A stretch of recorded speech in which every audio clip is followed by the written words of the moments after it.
Baptiste, un jeune Français, est en vacances pour quelques mois à Singapour.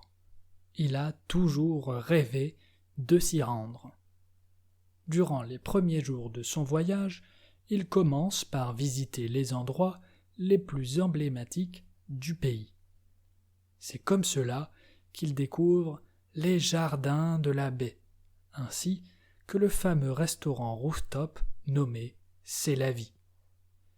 Mais plus généralement, Baptiste est fasciné par le mode de vie des Singapouriens qu'il ne connaissait pas du tout. Il découvre une façon de vivre très différente de ce qui se fait en France, à commencer par les transports en commun. En effet, les transports en commun sont toujours très propres. Surtout, ils ne sont absolument jamais en retard. En plus, les Singapouriens sont très polis et font très attention à ne pas déranger les autres usagers des transports. Ils font la queue patiemment quand un métro arrive et ne se bousculent pas pour rentrer s'il n'y a pas assez de place. Baptiste, qui habite à Paris, est pour sa part habitué à voyager dans des transports en commun toujours bondés. En plus, les Parisiens sont toujours extrêmement pressés et sont très souvent plongés dans leurs propres pensées. En fait, Baptiste comprend assez rapidement pourquoi les transports en commun singapouriens sont plus propres. Ils sont certes mieux entretenus que ceux de Paris, mais ils coûtent beaucoup plus cher. C'est pour ça, se dit Baptiste. Outre les transports en commun, Baptiste est impressionné par le respect des règles de la part des Singapouriens. Par exemple, les gens conduisent très calmement, ne jettent pas de déchets dans la rue et ne fument pas en public. Baptiste se dit d'abord que c'est essentiellement une question de culture qui différencie la France et Singapour. Mais assez rapidement, Baptiste remarque qu'il y a beaucoup de policiers dans la rue. Le pays est très surveillé. Il se souvient alors que pour son propre visa, l'État de Singapour demandait déjà beaucoup de documents. Alors, Baptiste se rend compte que le respect des règles est sans doute dû au niveau de surveillance du pays. Dans les transports en commun, il y a même des panneaux qui demandent de prendre en photo les infractions. Les usagers du métro peuvent par exemple photographier un hors-la-loi et envoyer la photo à un numéro dédié. Grâce à ce système, la criminalité est très faible à Singapour. On peut se promener sans vraiment s'inquiéter.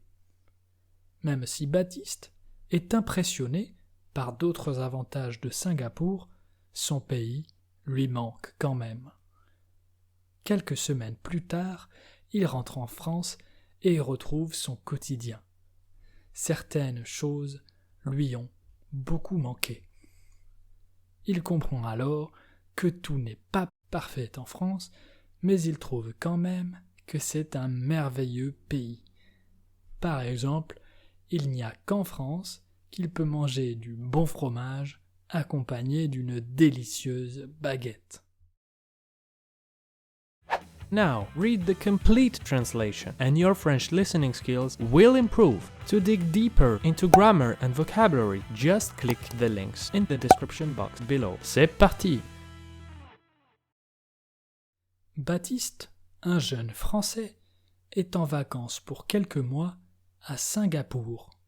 Il a toujours rêvé de s'y rendre. Durant les premiers jours de son voyage, il commence par visiter les endroits les plus emblématiques du pays.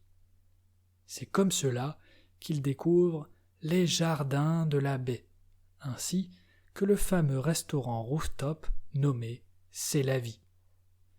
Mais plus généralement, Baptiste est fasciné par le mode de vie des Singapouriens qu'il ne connaissait pas du tout. Il découvre une façon de vivre très différente de ce qui se fait en France, à commencer par les transports en commun. En effet, les transports en commun sont toujours très propres. Surtout, ils ne sont absolument jamais en retard. En plus, les Singapouriens sont très polis et font très attention à ne pas déranger les autres usagers des transports. Ils font la queue patiemment quand un métro arrive et ne se bousculent pas pour rentrer s'il n'y a pas assez de place. Baptiste, qui habite à Paris, est pour sa part habitué à voyager dans des transports en commun toujours bondés. En plus, les Parisiens sont toujours extrêmement pressés et sont très souvent plongés dans leurs propres pensées. En fait, Baptiste comprend assez rapidement pourquoi les transports en commun singapouriens sont plus propres. Ils sont certes mieux entretenus que ceux de Paris, mais ils coûtent beaucoup plus cher. C'est pour ça, se dit Baptiste. Outre les transports en commun, Baptiste est impressionné par le respect des règles de la part des Singapouriens. Par exemple, les gens conduisent très calmement, ne jettent pas de déchets dans la rue et ne fument pas en public. Baptiste se dit d'abord que c'est essentiellement une question de culture qui différencie la France et Singapour. Mais assez rapidement, Baptiste remarque qu'il y a beaucoup de policiers dans la rue. Le pays est très surveillé. Il se souvient alors que pour son propre visa, l'État de Singapour demandait déjà beaucoup de documents. Alors, Baptiste se rend compte que le respect des règles est sans doute dû au niveau de surveillance du pays. Dans les transports en commun, il y a même des panneaux qui demandent de prendre en photo les infractions. Les usagers du métro peuvent par exemple photographier un hors-la-loi et envoyer la photo à un numéro dédié. Grâce à ce système, la criminalité est très faible à Singapour. On peut se promener sans vraiment s'inquiéter. Même si Baptiste est impressionné par d'autres avantages de Singapour, son pays lui manque quand même. Quelques semaines plus tard, il rentre en France et retrouve son quotidien. Certaines choses lui ont beaucoup manqué.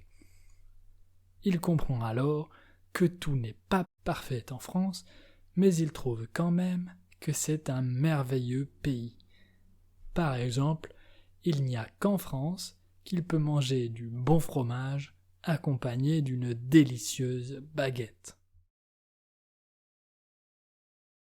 If you are still missing some words in the story, I have 3 great solutions for you. First, listen to the story again. You will be surprised by how easier it will be now that you already went through it. Second, subscribe to the channel and watch another video, and your French listening skills will improve even more.